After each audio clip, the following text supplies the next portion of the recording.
Merci beaucoup de l'invitation. Donc, très content de revenir dans l'Ouest pour présenter ce travail. Euh, Première remarque, évidemment, comme tous les travaux, c'est des choses qui sont collectives. Je suis le seul ici à présenter. Alors, pour une grosse partie, c'est moi qui ai assemblé des pièces du puzzle, etc. Mais je tiens à mentionner ici Ariane Pinch, qui travaille au CNRS, Thibaut Cléris, qui est à l'INRIA à Paris, avec qui énormément de choses ont pu devenir possibles, que ce soit tant pour les données, que ce soit aussi pour les outils, à différents degrés, différents niveaux. On a la chance de travailler en fait en groupe et en fait tout d'un coup il y en a un qui prend quelque chose, prend sa responsabilité, il y en a un autre qui prend la responsabilité et à la fin on a de la chance d'avoir un groupe qui avance bien et où ça va très vite. Évidemment il n'y a pas que eux, mais j'ai une pensée particulière pour eux du fait de l'importance qu'ils ont pu avoir dans la réalisation de tout ce que je vais présenter aujourd'hui. Alors, il va de soi, et c'est évident, mais je commence par un rappel, c'est que les données historiques, alors le terme d'historique, c'est un truc d'informaticien, c'est-à-dire de catégorie vieux machin, un petit peu, mais eux font pas forcément de distinction du Moyen Âge jusqu'à un truc qui est un petit peu ancien. Ça s'utilise beaucoup en informatique, ça s'utilise quand même moins dans les sciences humaines, on a tendance à faire une distinction plus nette, mais là, ça fait quand même assez sens, dans la mesure où on commence à travailler sur des chronologies qui sont assez longues. Et donc, elles existent au format analogique. Et donc, ce qu'il faut faire, c'est plusieurs choses. La première, c'est faire de l'extraction d'informations, que ce soit aussi précise que possible. Il y a tout un jeu aussi autour du fait qu'elles soient faites aussi automatiquement que possible, parce que en fait, l'idée, c'est d'atteindre une quantité de données où on peut plus corriger à la main. Ou alors, en fait, ça serait une perte de temps absolument incroyable. Euh, et que donc, ça, c'est un truc sur lequel je reviens très régulièrement, qu'il faut vraiment accepter la présence de bruit dans les données. Quelque chose qui me paraît important en sciences humaines parce qu'on a toujours cette formation très pointueuse. Alors, les philologues, c'est encore le niveau du dessus, où on discute de la forme du R, de la forme du S, etc. On n'a vraiment pas l'habitude d'accepter ça. C'est vraiment une espèce de travail sur soi-même que de se dire, en fait, maintenant, je vais quand même accepter le fait que, oui, donc parfois il y aura des exemples, peut-être qu'il y aura des erreurs, c'est normal, c'est pas une faute de transcription ou c'est pas lié au fait que j'ai pas pris soin de présenter ou de préparer correctement, c'est que bah voilà, j'ai extrait et puis bah, il y a un pourcentage d'erreurs X. Je vais revenir d'ailleurs beaucoup sur cette chose-là. Alors, une étape importante, puis c'est celle qui en tout cas à l'Université de Genève, mais j'imagine que c'est partout pareil. Je discute beaucoup avec les collègues parisiens, lyonnais. Ça, il y a un très gros engouement autour de la reconnaissance optique de caractère, parce que c'est quelque chose qui est important. Évidemment, en fait, faire des humanités numériques pour toute une portion de la recherche, ça nécessite d'avoir beaucoup de données. Or, ces données n'existant pas, il faut les récupérer d'une manière ou d'une autre. Donc, ici, vous avez une pièce à gauche, qui est une pièce de Samuel Chapuzot, qui s'appelle Le Colin Maillard, publiée en 1862, qui est une pièce assez typique de ce qu'on peut trouver dans la documentation qu'on est en train d'océaniser. Après, évidemment, il y a tout un problème autour de la qualité des données. Certains sont en noir et blanc, certains sont en couleur. La numérisation de Gallican ont beaucoup évolué. C'est qu'au début, ils ont beaucoup numérisé des masters de microfilms, ce qui évidemment a un impact sur la manière dont on peut travailler, de ce qu'on peut espérer des textes et des outils. Mais là, on commence à avoir des numérisations de très bonne qualité avec une première question, un premier enjeu qui est de savoir en fait si jamais on ne devrait pas restreindre l'océarisation juste à ces documents-là. Après, malheureusement, on ne peut pas toujours choisir. Donc, il y a une vraie question. Bref, à gauche, j'ai une image, un objectif en fait qui est celui qui est exprimé par beaucoup de chercheurs, c'est passer du truc à gauche au truc à droite. Euh, pour beaucoup de gens, notamment pour les gens qui ne sont pas forcément formés à la philologie, et notamment à la philologie médiévale ou à la philologie classique, il y a un truc qui n'est pas forcément vu et qui est pris, la transcription, comme quelque chose d'assez simple. En fait, bah, il y a un texte, puis je le recopie. Or, il me semble que c'est bien plus compliqué que ça. Si jamais je regarde en fait juste 4 lignes, et encore même seulement 3, je vois qu'il y a toute une série de problèmes sur lesquels il faut que je prenne position quand je suis en train de recopier mon document. Le premier mot, il est écrit avec un i. C'est quelque chose qui revient énormément dans les documents anciens. Bah oui, c'est-à-dire que la distinction entre I, J, U, V, quelque chose d'assez récent. C'est ce qu'on appelle les lettres ramistes. Et si jamais au XVIe siècle on ne l'a fait pas encore, petit à petit ça s'installe avec une question de en fait déjà quand, à quel rythme, et surtout quand je copie, est-ce que je dois recopier ce que je vois ou est-ce que naturellement je vais remettre un J? Alors la plupart du temps les gens ils copient et en fait ils se rendent même pas compte qu'ils sont en train de moderniser tout en étant en train de copier. Et c'est quelque chose qui m'a fasciné et qui est une vraie question parce que en fait là, en fait, ce qu'on est en train de dire à l'ordinateur, c'est que quand tu vois I, tu mets J, et puis que dans d'autres cas, quand tu vois I, tu mets I. Ah, est-ce qu'il n'y a pas une ambiguïté là-dedans? Est-ce qu'on n'est pas en train d'enseigner à l'ordinateur à créer une ambiguïté, en fait, que c'est juste écrit I partout? Pourquoi est-ce que je ne recopierais pas I? Alors, il y a des bonnes raisons de ne pas copier I et de mettre J. On peut espérer que l'ordinateur, à force de voir assez d'exemples, va finir par déduire que dans certains cas, je mets J, dans d'autres cas, je mets I, mais c'est un peu faire deux travails, deux tâches en un, à savoir reconnaître ce qu'il y a sur les pixels, la forme d'une lettre qui est le I, et d'autre part, d'arriver à comprendre que ce I est dans un contexte, c'est un I majuscule suivi d'un E qui est au début du mot, et que donc dans ce cas-là, je dois dédire que c'est un J. Opération qu'un ordinateur est capable d'effectuer, mais si jamais je commence à multiplier ce type d'opération complexe, jusqu'où l'OCR va pouvoir me suivre, avec cette logique assez simple qui est que pour que ça marche, va falloir plus de données. Oui, plus je demande quelque chose de compliqué, plus il va falloir que je lui montre d'exemples. C'est la même chose pour un étudiant. Quand on lui demande d'apprendre des choses, plus je lui demande des choses compliquées, plus il va falloir que je passe du temps, qu'il y ait plus de cours, etc.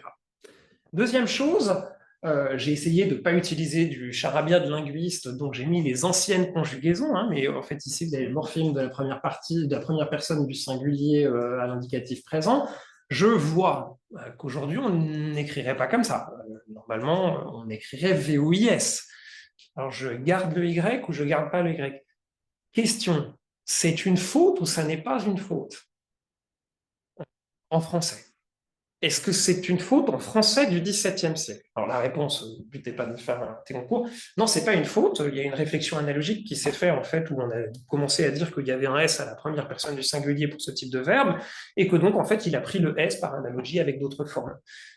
Alors si jamais je dis OK, le I je vais le corriger, mais je vais le corriger en J, qu'est-ce qui me retient de continuer cette correction quand je suis en train de transcrire le texte?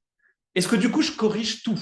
Et à ce moment-là, si jamais j'ai mis un J, est-ce que la suite logique, c'est que quand je vois V-O-Y, j'écris V-O-I-S? Autre cas que vous voyez peut-être pas forcément, mais le F-I. Si vous faites attention, vous remarquez que en fait, les lettres, elles sont collées.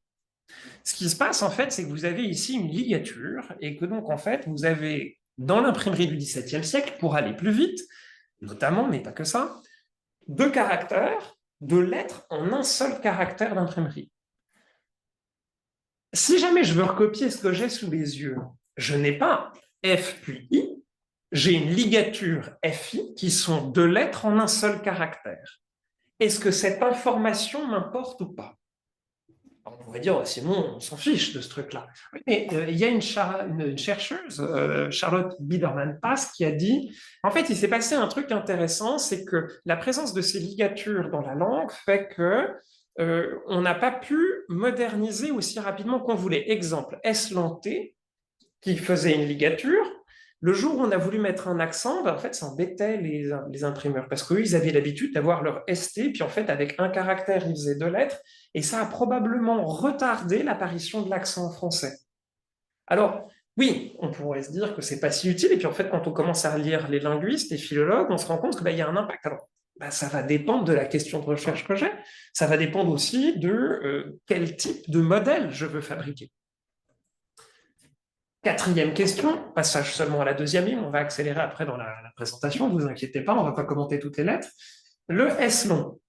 Alors là, on a une variation graphique, on a un S, dans la plupart des documents français, en commençant au Moyen-Âge, on a en gros trois S, le S sigmatique, le S rond et le S long. Est-ce que je garde ça ou est-ce que je garde pas ça? Est-ce que ça dit quelque chose ou pas? de ce document et est-ce que ça dit quelque chose de la langue? Est-ce que je dois donc respecter pour le I les questions de l'alphabet, avec un alphabet où il y a 2 lettres en moins? La question du Z n'est pas encore claire à toutes les époques. Est-ce que le Z existe en français? C'est pas encore sûr. Est-ce que les variations de forme pour une même lettre, S long, S rond, S sigmatique, je les garde? Et puis enfin, un cas assez classique qui est celui de lui avec un Y, là où on aurait un I, qui est une lettre calligraphique. C'est un usage en fait juste pour que ça soit joli. Une des possibilités aussi d'expliquer la présence de ce Y est que à Moyen Âge, quand on n'avait pas beaucoup d'espace, on avait tendance sur la fin des mots à descendre sous la ligne d'écriture pour indiquer que c'était la fin du mot. Et l'utilisation du Y en fin de mot, et ben en fait, c'est une manière de marquer la fin, de la même manière qu'on avait des M plongeants ou des N plongeants, c'est-à-dire une lettre où le dernier jambage, on descendait en bas pour, d'une certaine manière, séparer ce mot d'avec le suivant. Alors tout ça sont des anciens usages, ce sont des archaïsmes qui restent présents dans la langue. Oui, mais d'un point de vue linguistique, ce sont des choses intéressantes. Est-ce que je les garde? Est-ce que je les garde pas? Et en fait, dans quelle mesure ces choix les uns les autres s'influencent? Alors, ça fait que si jamais je commence à accumuler et mélanger tous ces types de problèmes, en fait, ce texte, je vous propose ici 4 types de transcription, allant d'une transcription qui est la plus respectueuse du texte original à une transcription qui modernise, intervient abondamment à l'intérieur du texte. Ben, ça pose quand même un problème, et donc en fait, vraiment cette idée que transcrire, ça n'est pas du tout un acte anodin. Et je pourrais citer ici une collègue qui est un brillant philologue et paléographe, Dominique Stutzmann, qui disait en fait, transcrire, c'est interpréter, c'est pas recopier. C'est-à-dire que je fais une interprétation, moi-même, en fait, je reconstruis l'alphabet, la langue dans ma tête, et que donc, c'est un acte scientifique d'arriver à recopier quelque chose, et que vous voyez que les décisions, sont liées. Si jamais je change une chose, pourquoi je ne change pas l'autre? Si jamais je change celle-là, dois-je logiquement changer l'autre? Et d'arriver à faire toutes ces opérations. Ces opérations, je dois les faire pour moi-même, mais je dois aussi les faire si jamais je travaille avec d'autres. Je reviendrai sur cette question-là. Il faut donc des règles pour la transcription du français. Est-ce que ces règles, elles sont diachroniques, c'est-à-dire que je vais tenter de partager les mêmes règles avec les médiévistes et avec les gens qui travaillent sur le XXe siècle, voire maintenant le XXIe siècle? On pourrait dire, encore une fois, c'est s'embêter que d'aller discuter avec les médiévistes, les XVIIemistes, les XVIIemistes, les XVIIIemistes, etc. Oui, mais si notre objectif est de construire des gros corpus pour avoir des gros ensembles de données, il faut que ces données soient homogènes et cohérentes. Parce que sinon, je ne vais pas pouvoir avoir un ensemble de données homogènes. Et donc, en fait, si jamais je pose une question, qu'il y en a un qui me transcrit était E, accent aigu, T-A-I-T, alors que c'est écrit E-S, long, T-O-I-T, et que quelqu'un d'autre écrit la deuxième forme, ben, quand je vais chercher mon verbe, je ne vais pas le retrouver. Et donc, à partir de là, il y a un énorme enjeu sur l'homogénéisation des données pour la fabrication de gros corpus, le partage de l'information, et la création de règles est importante en diachronie longue. En diachronie longue, mais est-ce que je dois donc, encore une fois, tenir compte des règles des Italiens, des Espagnols, des Allemands, des Anglais? Or, personne ne transcrit de la même manière. Pourquoi? Parce que c'est une interprétation et c'est quelque chose de culturel. Et donc là, comment est-ce que je fais? Quand je vais commencer à parler aux Allemands et aux Italiens, qui ont tendance à très peu retoucher le texte, ensuite je vais ramener des Français, prenez n'importe quelle édition de Molière ou de Racine sur le marché, vous allez chez Gibert, la Fnac, ou je ne sais pas qu'est-ce qu'il y a à Rennes, l'édition est intégralement modernisée. Si jamais vous prenez un texte de Lope de Vega, qui a pourtant été écrit sensiblement à la même époque, vous allez voir que les Espagnols, eux, n'interviennent que sur ce qui affecte la phonétique. Si jamais ça change la prononciation, je le garde, sinon, je modernise. Et tout le monde fait à sa sauce. Comment est-ce que je fais si jamais je veux partager ces données? J'ai l'occasion de faire de la publicité pour un projet qui est porté par Thibaut Cléris, Alix Chaguet et Ariane Pinche, et aussi bien d'autres personnes. J'ai la chance de pouvoir en faire partie. CACMUS, qui est un projet d'homogénéisation des règles de transcription en diachronie longue, mais aussi qui permet d'essayer de régler des problèmes sur plusieurs langues. Ça va permettre non seulement de fabriquer des corpus qui soient pareils, mais surtout d'entraîner des modèles d'OCR en rassemblant les données et en entraînant des méga-modèles, des modèles massifs qui ont vu plein de langues, plein de types de... Et oui, parce que c'est important. Si jamais je prends un imprimé du XVIIe siècle, la probabilité qu'il y ait du latin est très élevée. On sait tous qu'il y a des moments où on cite des passages en anglais, en allemand. Donc cette idée de créer un modèle pour le français, c'est pas forcément une bonne idée, parce qu'en fait, les documents, il y a plein de langues dedans. Surtout si jamais je vais avoir des traités de philosophie, théologie, les langues se mélangent, et donc j'ai besoin de modèles qui sont plurilingues. Alors, on a entraîné des modèles, et là, c'était des modèles qu'on a fait pour l'imprimer, celui dont on a parlé ce matin avec l'équipe de Clarisse. Et donc, l'intérêt de partager des règles, c'est qu'on peut commencer à agréger des corpus en latin, en français, en italien, en allemand, on a du portugais, on a des créoles, on a tout plein de langues pour un total de milliers de pages, de centaines de milliers de lignes qui font à la fois du 16e, du 17e, du 18e, du 19e, du 20e, bientôt du 21e siècle, et qui donc sont capables de traiter à peu près n'importe quel document. On a fait des tests un peu ce matin, et régulièrement, moi, dans mon travail, je dois travailler avec des documents franco-anglais. Un seul modèle peut traduire tant de l'anglais que du français, et je n'ai besoin que d'en avoir un seul. Donc, cet enjeu et aussi cette idée de travail collectif par lequel j'ai commencé, évidemment que c'est pas moi qui ai transcrit des centaines de milliers de lignes. C'est plusieurs personnes qui sont mis d'accord sur des règles de transcription, ont décidé de partager leurs données, de les distribuer en open source, notamment avec un projet pour lequel il faut faire la publicité, je n'ai pas eu la place de le mettre, mais qui est le projet HTR United de partage de vérité de terrain, qui est extrêmement important pour pouvoir arriver à fabriquer ces modèles dont on a besoin pour extraire le texte. Donc, des règles de transcription qui vont nous permettre de créer ce modèle. Et ici, on a fait un test. Et donc, en fait, vous voyez que on a créé déjà 3 modèles. Alors, un gros enjeu aussi autour de la numérisation et de la pratique de l'OCR, on en a aussi discuté, c'est la question de la performance. Ces outils ne sont pas forcément très rapides et que, en fait, c'est comme dans la vie en informatique, parfois, pour aller vite, je vais travailler moins bien.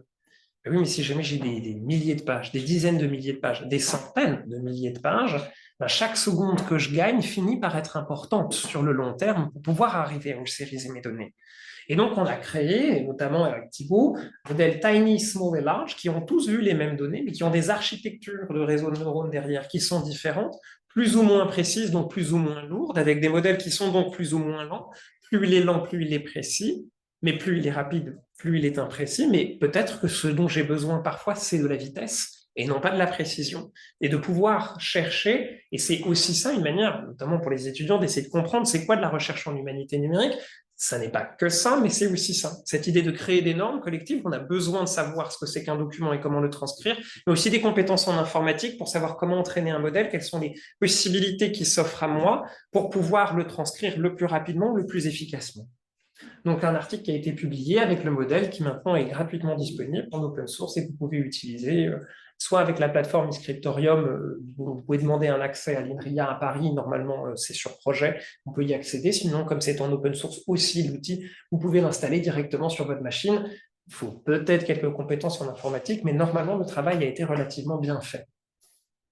Alors, si jamais on a fait ça, on a fait un travail qui est super intéressant, mais en fait, c'est probablement que le début et peut-être on a loupé une étape.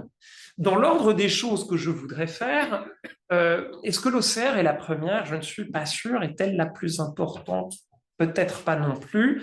Qu'est-ce qui manque? Probablement l'analyse de mise en page. Qu'est-ce que ça veut dire l'analyse de mise en page? Alors, on reprend notre image à gauche, notre transcription à droite. On a du texte, mais en fait, on a du texte brut.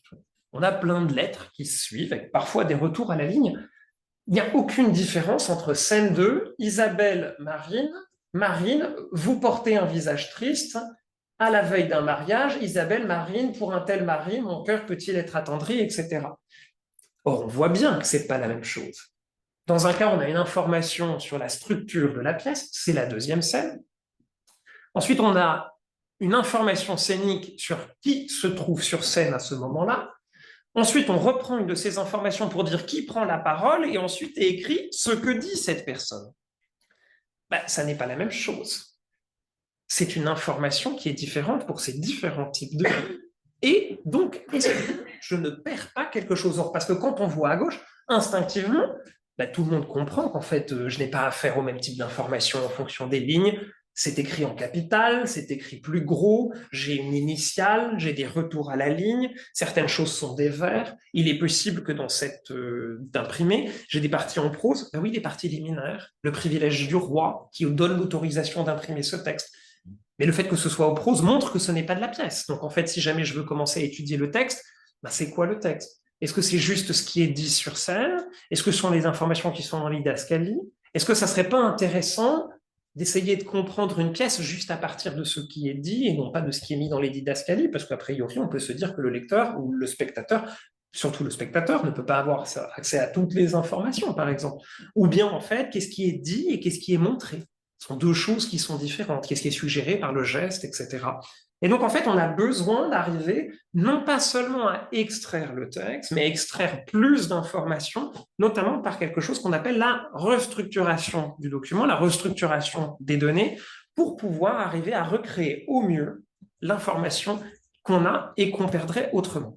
Alors pour ça, on avait commencé un travail qui avait été notamment mené avec ma collègue Ariane, en se disant, qu'est-ce qu'on fait? Alors elle travaillait sur les documents de gauche, elle a fait sa thèse sur les vies de saints, la géographie, Vauchier de Denain, et moi je travaillais sur des trucs plutôt comme à droite. Et on a regardé, on s'est dit, qu'est-ce qu'on fait? Faut qu'on fasse quelque chose. Et puis, en fait, assez rapidement, on s'est rendu compte qu'on avait toute une série de récurrences à l'intérieur d'une page. Et en haut, on a un titre courant en orange, on a des numéros de page en rouge, on a des titres, alors en médiévistique, on appelle ça une rubrique. Rubrique, ça vient du mot rouge en latin, et donc en fait, c'est ce qui indique une sorte de titre, une sorte de titre avant le titre.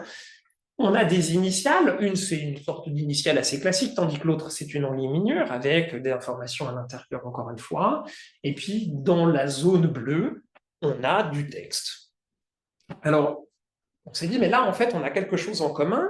Et est-ce que si jamais on commençait à décrire tous les données de la même manière, et bien là, de la même manière qu'on l'a fait pour l'OCR, on serait capable de tout décrire de la même manière, annoter des données de manière similaire, donc les partager, donc entraîner des modèles plus gros qui soient plus souples, plus généralistes, et capables de travailler autant avec des documents du Moyen-Âge qu'avec des documents du XVIIe. Petite anecdote, moi dans mes documents du XVIIe, du XVIe et du XVIIIe, je n'avais aucun document en 2 colonnes. Par contre, au Moyen-Âge, c'est quelque chose d'assez courant. On optimise la page. J'ai voulu traiter des données des organisations internationales qui sont toutes sur 2 colonnes. J'étais bien content d'avoir les données de médiévistique parce que c'était les seules données qu'il avait vues sur 2 colonnes et qu'en fait, il était tout à fait capable de comprendre ce qu'étaient 2 colonnes sur la base des manuscrits qu'il avait vus et il était donc capable d'analyser assez rapidement et à peu de frais des documents des organisations internationales de la fin du XXe siècle. Preuve que cette idée de mélanger, de partager, on ne sait pas où ça nous mène. À cette époque-là, je ne savais pas que je travaillerais sur les données de l'ONU, et qu'en fait, les données du Moyen-Âge m'ont permis d'arriver à résoudre ce problème-là assez rapidement. Alors, on a commencé à essayer de faire une liste avec un enjeu qui était celui de se dire, bon, si jamais on doit décrire trop de choses, l'ordinateur, il ne va pas s'en sortir. On va avoir trop de classes. On va lui demander de faire trop de trucs d'un coup. Mais si jamais on n'en a pas assez et c'est pas assez fin, en fait, on s'en fiche un peu, ça n'a pas d'intérêt pour nous. Donc, en fait, en travaillant, en invitant des collègues, en faisant réunion après réunion, on a affiné, défini un certain nombre de catégories. Pour vous donner une idée du problème, en fait, il y a toute une série de choses. L'exemple, encore une fois, que j'ai pris tout à l'heure, qui est celui de une image. Une image, c'est quoi? Est-ce que c'est une illustration qui a un rapport sémantique au texte? Est-ce que c'est une ornementation qui là n'a pas de rapport sémantique avec le texte? Est-ce que c'est une décoration, terme flou, qui pourrait recouper une ornementation ou une illustration? Est-ce que cette distinction fait sens? Est-ce que je ne vais pas me retrouver dans des cas limites où je ne saurais pas décider, où je prendrais pour un truc ornemental parce que ça n'a aucun rapport et en fait je n'ai pas vu que ça avait un rapport? Ça veut dire que je dois me mettre à analyser chacune des images.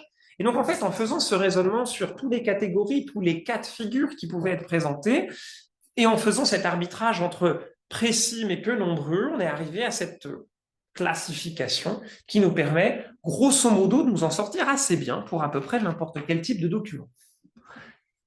Autre chose, on a choisi, parce que c'était aussi une possibilité technique, de distinguer les zones des lignes. Ben oui, vous avez des lignes interlinéaires.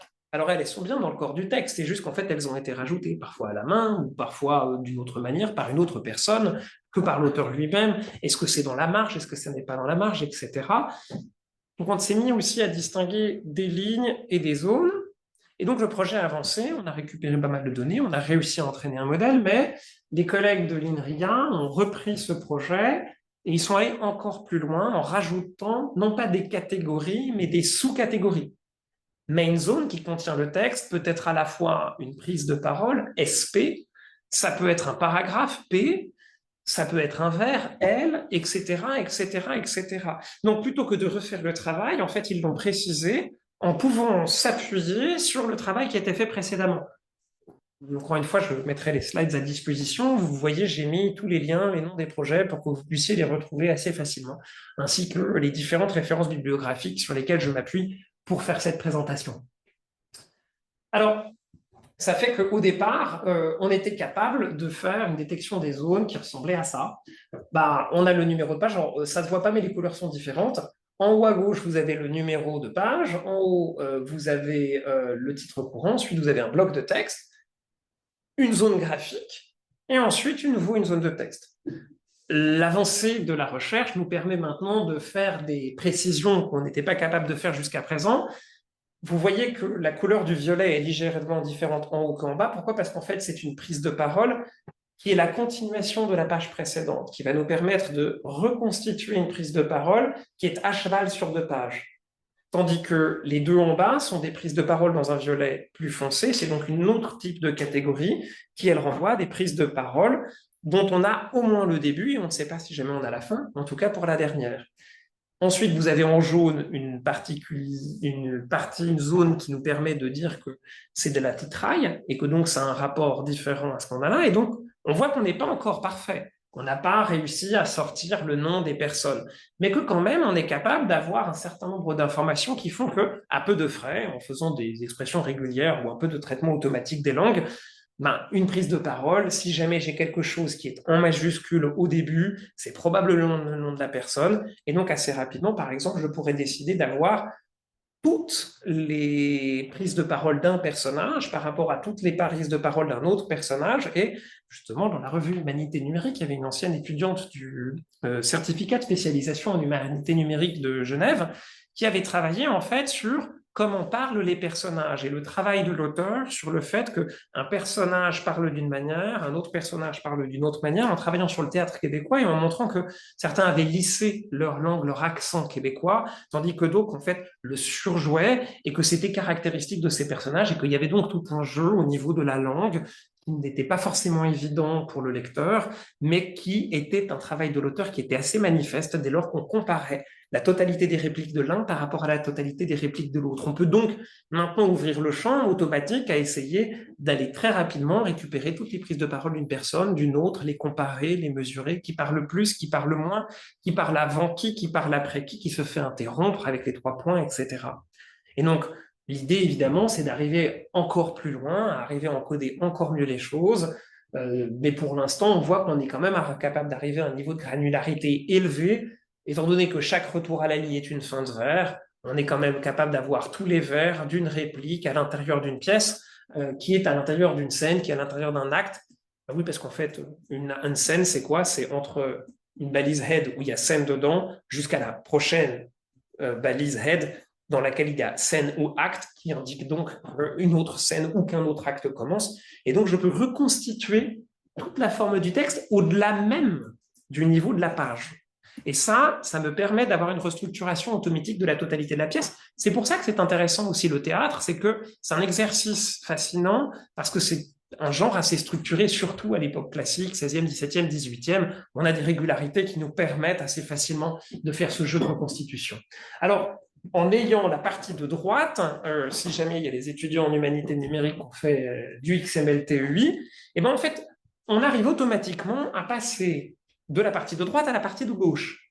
Ben oui, parce que un numéro de page, si je sais ce que c'est, ben je peux le traduire dans une balise X, puis un titre courant, je peux le traduire dans une autre balise, et puis une prise de parole encore dans une autre balise. Et que donc, par un jeu de mapping, j'arrive à créer du texte encodé en TEI automatiquement depuis le PDF. Et ça, c'est quelque chose qui est extrêmement important. Ben oui, parce que ça, c'est ça qui va nous permettre d'avoir des données que l'on va pouvoir manipuler pour pouvoir faire des études. C'est ce qu'on appelle en bon français, des données machines actionnables. C'est-à-dire que du texte, je ne peux pas en faire grand-chose. Je ne peux pas lui dire en 3 lignes de code, retire-moi tous les didascalies et tout ce qui a un trait à la structure de la pièce, les scènes, les actes, etc. Je veux juste le contenu de ce qui est dit. Des données machines actionnables, elles ont été balisées correctement en TUI, qui permet qu'avec un petit script en XSLT, en Python, en R, en fonction des habitudes de chacun, vous pouvez nettoyer, enrichir, rajouter des choses, en retirer d'autres, pourquoi pas les manipuler, en extraire une partie. Et c'est ça dont on a besoin. Le texte brut n'est pas suffisant. Il faut aller plus loin pour pouvoir arriver à faire ça, et aussi, pourquoi pas, remettre ça dans des bases de données, faciliter la publication, transformer ça en HTML, rendre les documents lisibles, et continuer d'accélérer. Donc en fait, on va avoir par exemple besoin très rapidement de distinguer le texte du paratexte, distinguer des unités de texte différentes, voire même prééditer le texte en XML TEI. Alors là, il y a un débat, il y a toute une série de collègues en Autriche qui sont derrière Transcribus, notamment, qui disent qu'en fait, on va pouvoir automatiser l'édition. Chose avec laquelle un certain nombre de collègues, y compris moi-même, ne sont pas forcément d'accord, parce que l'édition critique nécessite d'être critique et que la machine ne peut pas encore l'être. Mais cela dit, prééditer, texte fascinant de Georg Vogeler pour ceux qui ont fait allemand LV1 ou LV2, c'est l'occasion de reprendre son meilleur allemand et de lire l'article, un très très bon article sur justement cette idée de proto-édition dans la manière dont on va travailler, parce que c'est quelque chose de plus en plus important. Il y a un débat sur ce qu'est l'édition. En gros, certaines personnes considéraient que ils appelleraient ça une édition documentaire, dans la mesure où en fait j'ai mon document, je la reproduis. Concept anglo-saxon que la philologie romane a de la peine à accepter, dans la mesure où en fait c'est un peu facile que de recopier un document et que la partie critique, qui est parfois associée par certains chercheurs au fait de choisir différents modèles et différentes actions informatiques, moi ne me paraît pas suffisant, et que l'édition critique, c'est probablement aussi annoter, expliquer, faire des rapprochements, bref, intervenir, et ça, peut-être que ChatGPT saura le faire dans sa version 50, mais pour l'instant, on est les seuls à pouvoir savoir ce qu'il faut mettre et comment interpréter correctement un texte. Alors, ces modèles permettent d'être de plus en plus efficaces, vous le voyez, alors c'est pas très précis, j'aurais peut-être dû le mettre en plus grand, mais vous avez ici une matrice de confusion. En gros, vous avez une série de zones, il est censé la reconnaître, et si jamais en fait le résultat est très bon, vous devez avoir une belle diagonale. Moins la diagonale, elle est claire, moins ça marche bien. Or, vous pouvez voir que les dernières itérations du modèle sont relativement bonnes, parce que cette diagonale, on voit quelques confusions relativement rares, et non, ça marche quand même vraiment très bien. Ces résultats sont ceux qui ont été publiés pour la conférence annuelle des humanités numériques, la DH Conference, cet été à Washington. Depuis, il y a eu au moins 2 modèles qui ont été entraînés. Le dernier, une quinzaine de jours, rassemble encore plus de données et permet d'être encore plus précis dans l'analyse et donc de reconstituer ça. Vous avez donc 2 choses, à la fois les modèles avec cette description de la page telle que je viens de la présenter, mais aussi des améliorations techniques du fait que l'informatique avance et que les gens en computer vision par ordinateur, l'analyse de l'image, améliorent leur modèle. Et donc, en fait, avec la dernière version de YOLO V11, on a un modèle plus léger, plus efficace, plus rapide. Bref, on ne fait qu'y gagner par rapport à la situation où on était encore avec des modèles de la version 8, voire même de la version 5, il y a encore un an, qui posaient des problèmes. Et donc, c'est un outil qui est en dehors de Kraken, mais dont on a développé, c'est notamment Thibaut qui s'en est occupé, pour développer un outil qui permette d'intégrer les modèles YOLO à Kraken. Ça s'appelle YALTime. Alors, là, on se retrouve encore une fois dans une situation compliquée. Alors, on a restructuré notre texte, on a notre texte. Admettons que j'ai récupéré le truc qui était ici, c'est un problème. C'est un problème parce que si jamais je veux faire une recherche du mot « je », je vais pas le trouver. Ou je vais en trouver qu'une seule partie. Si jamais vous utilisez, par exemple, Gallicagram, qui est sorti et qui a fait fureur pendant un moment, puis effectivement, c'est une idée assez chouette, vous cherchez le verbe être, vous le mettez à l'imparfait, et vous ne trouvez pas le verbe être avant 1802, 1810. Or, je vous assure que le verbe être existait avant le 19e siècle. C'est donc qu'il y a un problème. Le problème, en fait, c'est que, outre que les ossuaires n'étaient pas encore parfaits, il y a plein de manières d'écrire. En histoire de la langue, on appelle ça des systèmes graphiques. On a des systèmes cohérents, c'est-à-dire que je n'écris pas n'importe quoi, mais j'écris un peu comme je le sens. Et chacun a ses codes. Les docteurs écrivent d'une certaine manière, les avocats écrivent d'une certaine manière, les imprimeurs écrivent d'une certaine manière, et juste à l'orthographe, je suis capable de savoir qui a écrit quoi. Même d'un point de vue politique, au XVIIe siècle, les gens qui vont avoir tendance à rajouter des lettres un peu historiques, ou plutôt à laisser des traces du latin, vont être, je caricature, des gens un peu conservateurs, des gens un peu de droite, etc. Là, vous allez avoir des gens qui sont plus progressistes, qui vont tendance à avoir une écriture plus phonétique. Donc tout d'un coup, étudier la langue, ça devient important parce que ça dit quelque chose de la personne. Mieux si jamais, en fait, je fais l'histoire des écrits, vous allez avoir des gens qui sont un peu des girouettes, type Bossuet. Alors Bossuet, il va à l'école, il écrit comme on lui a appris, bon, ensuite il va à l'université, c'est donc un jeune révolté, il se met à écrire de manière phonétique. Et après, Bossuet cherche du boulot.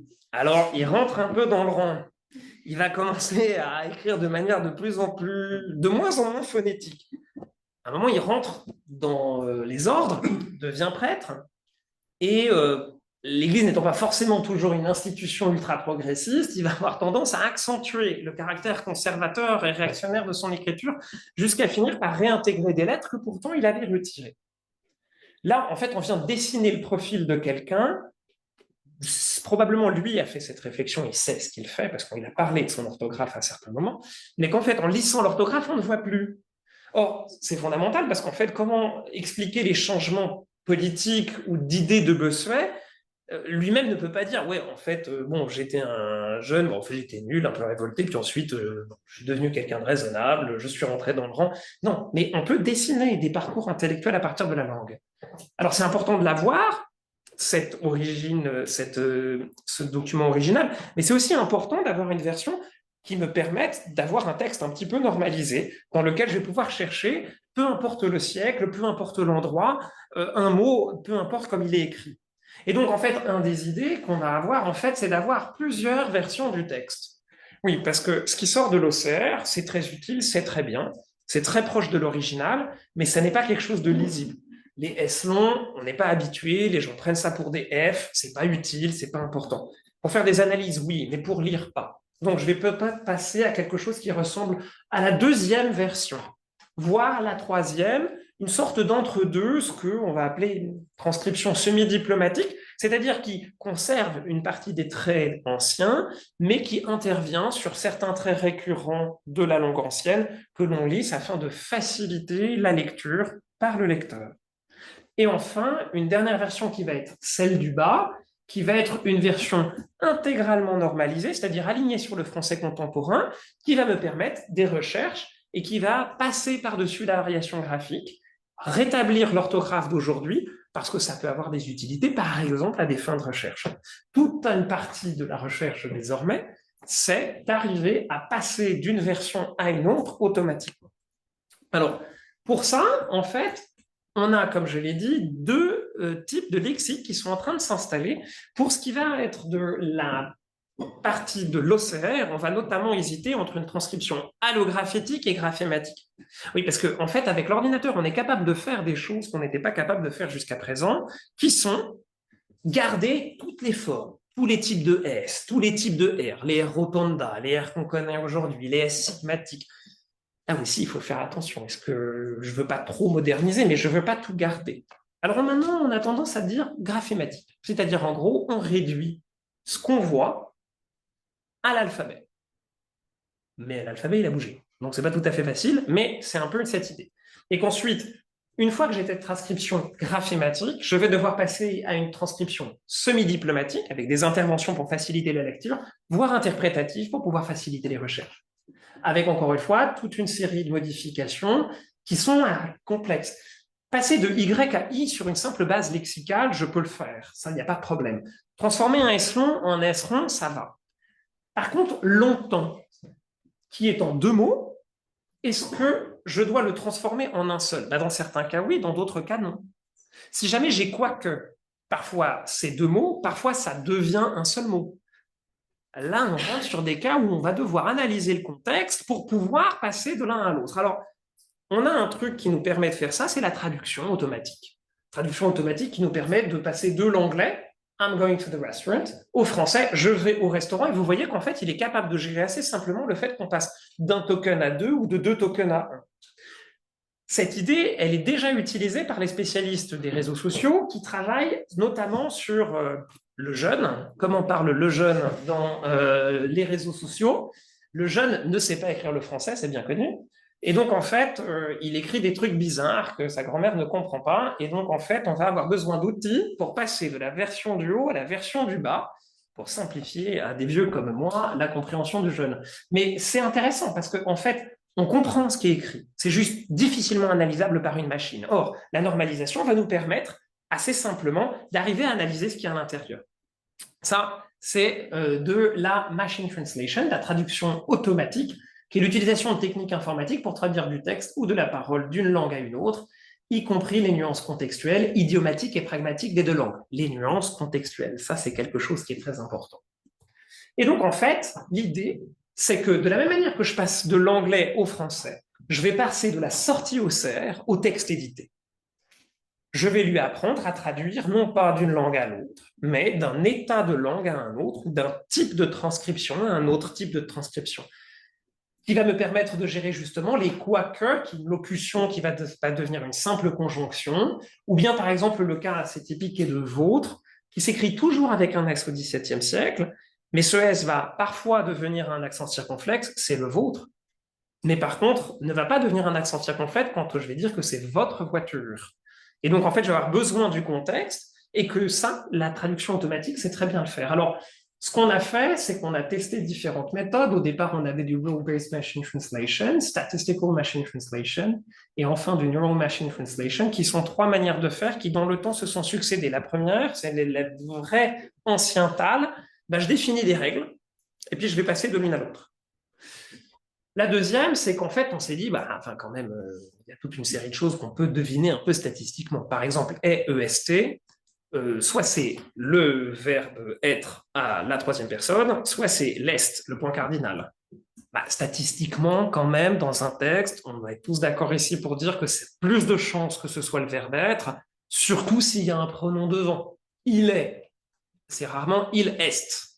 Donc, à partir de ces règles, je vais pouvoir avancer. Et enfin, la Neural Machine Translation, c'est à peu près la même chose, mais en fait, c'est cette idée de modéliser informatiquement à travers un réseau de neurones. Il y a plusieurs types d'architecture, des LSTM, des transformers. Je ne sais pas si certains sont habitués à ce type de choses. Bref, une sophistication lente de réseaux qui deviennent de plus en plus complexes, mais qui vont permettre de mieux en mieux de tenir compte du contexte, notamment par un mécanisme qu'on appelle l'attention, c'est-à-dire cette idée que je me rappelle de X mots avant pour savoir comment je décide à un instant T ou à un mot M, comment le traduire, dans notre cas, comment le transcrire. Encore une fois, on a fait toute une série de tests. Cette fois, c'était avec Rachel Bowden, qui est maître de conférence à l'INRI à Paris, avec Benoît Sago, qui est directeur de recherche, d'études, je ne sais plus comment est-ce qu'on dit à l'INRIA, pour le traitement automatique des langues. Et on a réussi à obtenir des scores quand même assez bons, notamment, étonnamment pas avec les LSTM, avec les transformers, mais c'était vraiment le Statistical Machine Translation qui nous permettait d'avoir les meilleurs résultats, où on avoisine les 98%, 98, pardon, on est en France, pour notre transmission. Et oui, c'est pas une tâche très compliquée que de passer du français du 17e au français contemporain. Donc, on y arrive relativement bien. Avec quand même cette idée un peu compliquée qui est que les modèles avec les réseaux de neurones, ils ont ce qu'on appelle des hallucinations. C'est-à-dire qu'ils font très très bien et parfois ils deviennent fous.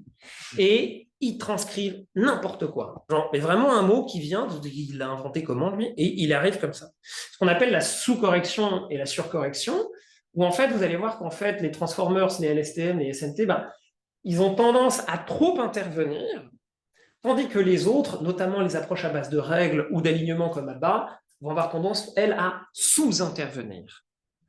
Ah, on doit savoir ce qu'on veut faire et ça dépend des contextes. Et donc, parfois, on préfère l'un, parfois, on préfère l'autre et il faut faire attention.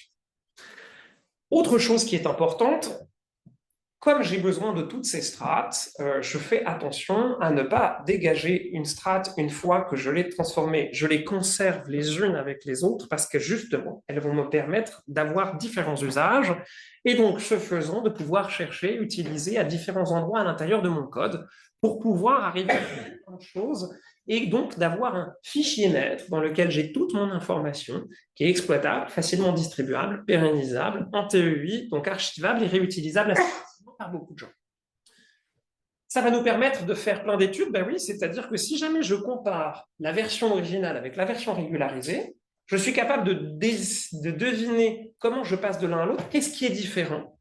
Et par exemple, on a fini une étude avec Thibaut, qui est déjà publiée en ligne et qui va être présentée à la fin de l'année au Danemark, où en fait, on a réussi à calculer le moment où on passe de IJUV avec sa distinction d'aujourd'hui, c'est-à-dire notamment basée sur la question phonie, c'est ce que c'est un son consonne ou un son voyelle par rapport à la position. Avec cette idée assez étrange, en fait, ce n'est pas un changement lent, ce n'est pas un changement graduel, c'est un changement assez brutal qui intervient en quelques années, en tout cas dans les pièces de théâtre. Parce que les pièces de théâtre sont différentes des autres documents imprimés, c'est une question. Est-ce que les imprimés sont différents des manuscrits? C'est encore une autre question. On est en train de fabriquer des modèles pour les manuscrits, mais on n'est pas encore assez bon. Mais on est en train de s'approcher très sérieusement de résultats assez raisonnables.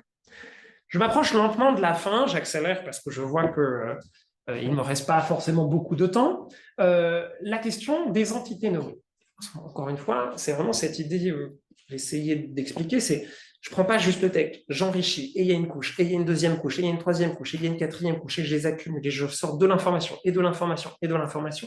Et notamment cette idée, en fait, d'aller essayer de récupérer ce qu'on appelle les entités nommées. Alors, les entités nommées, ça peut être un petit peu tout. Si jamais, en fait, vous travaillez sur les organisations internationales, ça peut être le numéro des résolutions, le nom des parties belligérantes, si jamais vous êtes en train d'arbitrer un conflit. Dans le cas de la littérature, la plupart du temps, on va s'intéresser notamment au nom de lieu, au nom de personnes, aux dates. Et ça peut être intéressant d'aller regarder ce qui se passe à l'intérieur. Vous allez avoir des annotations. Il va que la notation, c'est pas un truc simple parce que si jamais je vous donne l'exemple de ma chère ville du Mans, Saint-Julien-du-Mans. Le Mans, là-dedans, c'est quoi?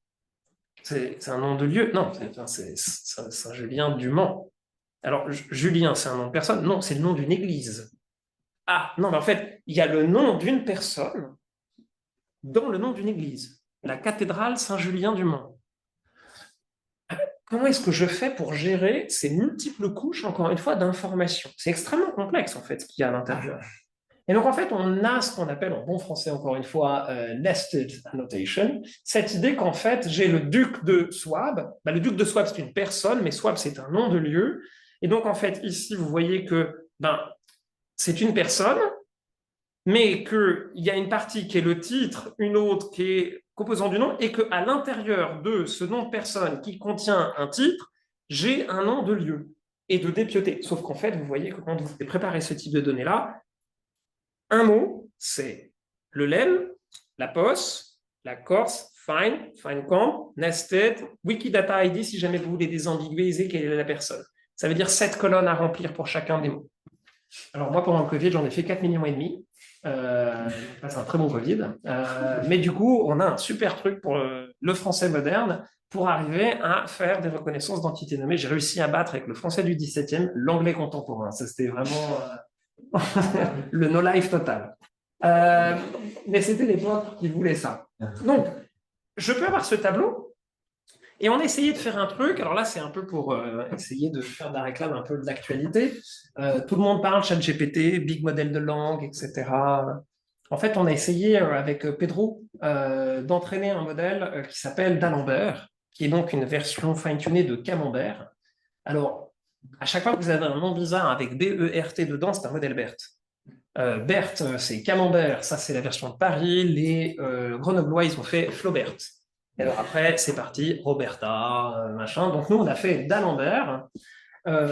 Et en fait, ce qu'on a fait, c'est qu'on lui a donné plein de textes de l'époque moderne, non modernisés, pour qu'il arrive à créer un modèle de langue qui soit adapté pour le français moderne et venir en aide à toute une série de tâches, ou plus précisément, avoir, encore une fois, en bon français, je suis désolé, des downstream tasks, c'est-à-dire que j'ai ce modèle et que je vais l'utiliser pour arriver à faire plein de choses. Du part of speech, d'arriver à retrouver les catégories des parties du discours, ou bien d'arriver à reconnaître les entités nommées. Et que donc, oui, si jamais en fait je lui ai annoté 3 fois, je vais à New York, je vais à Milan, je vais à Rennes, je vais à Genève, ça il les a dans les données d'entraînement.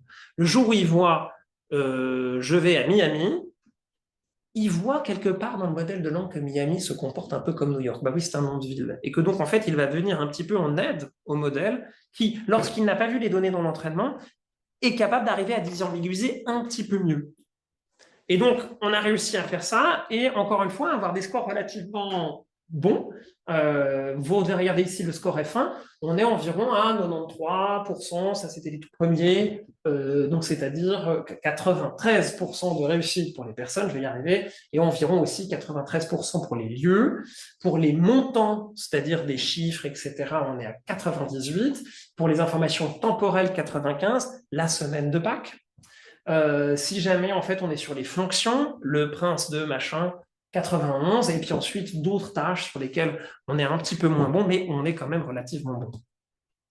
Tout ça, ça nous permet de faire, et là je commence à rentrer lentement sur ma conclusion, ce genre de choses. C'est-à-dire que, en fait, bah oui, je prends mon texte, je récupère tous les noms de lieux, je les désambiguise, et j'arrive à récupérer les coordonnées et les projeter sur une carte qui nous permettent de commencer à réfléchir. Bah, vous avez en bleu les pièces de Scarron, en orange les pièces de Racine, et bah, vous voyez qu'en fait, il y a une répartition géographique qui est assez nette entre Est et Ouest. Vous savez, est-ce qu'on ne pourrait pas creuser cette chose-là, en fait? C'est-à-dire, qu'est-ce qu'il y a des espaces géographiques qui sont liés à des gens? Est-ce qu'il y a des horizons géographiques qui apparaissent avec le temps? Moi, ça m'intéresserait de savoir quand est-ce qu'on commence à parler des Amériques dans le théâtre? Parce qu'il y a un moment où on les découvre, mais il y a un moment où on se met à en parler. Peut-être qu'à un moment, on arrête d'en parler. Pourquoi? Parce qu'on va au Japon. Oui, autre frontière avec les jésuites qui tout d'un coup vont évangéliser la Chine, le Japon, la Corée, et puis à un moment on arrête. Et puis qu'est-ce qui se passe? Ben, c'est le romantisme. Ah ben à ce moment-là, on commence à parler du Moyen Âge. Alors, Madame de Staël, les Brumes, l'Allemagne, l'Autriche, est-ce qu'on retrouve des lieux qui sont différents? Est-ce que les lieux sont associés à des époques? À quel moment on intègre que les découvertes sont faites et qu'elles rentrent dans la culture commune et qu'elles sont assez connues pour qu'on puisse en parler sur scène? Quel type de pièce, quel type d'auteur parle des Amériques en premier? Est-ce que c'est intéressant? Scarron, notamment, en parle beaucoup. Le Mexique, le Pérou, etc. Et donc là, on commence à rentrer sur des choses intéressantes, ce qui nous amène à ma conclusion. Travail que je fais avec deux collègues extraordinaires. J'ai vraiment la chance de travailler avec des gens superbes, qui sont Nicolas Carboni et Matteo Romanello. On a un projet tous ensemble, ce qui s'appelle Textent, Textual Entities in Time, et avec cette idée d'étudier l'horizon géographique des dramaturges en diachronie. Qu'est-ce que j'ai dans ma tête quand je suis un dramaturge d'une époque? C'est quoi mon horizon géographique? À quoi je pense? L'Angleterre, l'Allemagne, l'Italie? L'Italie laquelle? L'Italie romaine? L'Italie moderne? Quand je passe à l'Allemagne, c'est l'Allemagne d'aujourd'hui, l'Allemagne du Moyen Âge, et donc plus que le simple lieu d'arriver à désambiguiser dans l'espace et dans le temps. Mais qu'est-ce que ça veut dire? Paris du Moyen Âge n'est pas le Paris moderne, qui n'est pas le Paris d'aujourd'hui. Mais ces villes mutent lentement. À quel moment Paris médiéval est devenu Paris moderne et à quel moment Paris moderne est devenu Paris contemporain? Est-ce que j'ai une date? Non. Pourtant, est-ce que c'est la même ville? Non plus. On n'a pas toujours la chance d'avoir Byzance, Constantinople, Lutèce, Paris. Ça, c'est des cas plutôt simples. Mais dans les autres cas, qu'est-ce qu'on fait? Et donc, en fait, on est en train de travailler l'OCR, HTR ou la Name Identity Recognition, l'extraction. On a donc la liste des noms de lieux. Et donc, avec cette idée, en fait, qu'on va commencer à faire des queries sur Wikidata, notamment pour aller récupérer des informations et des ambiguïser. Ben oui, on peut récupérer les coordonnées, on peut aussi savoir un petit peu de quelle époque ça parle, si jamais je vais sur Wikidata. Et puis, surtout, une chose intéressante, je vais pouvoir commencer avec Wikidata à récupérer la description, à savoir si jamais elle est dans certains référentiels, par exemple, si jamais elle est dans Pléiades, je ne sais pas si vous savez, mais Pléiades, c'est une gazette, c'est-à-dire une liste des noms de lieux de l'Antiquité. Et donc, si c'est dedans, c'est probablement une zone antique.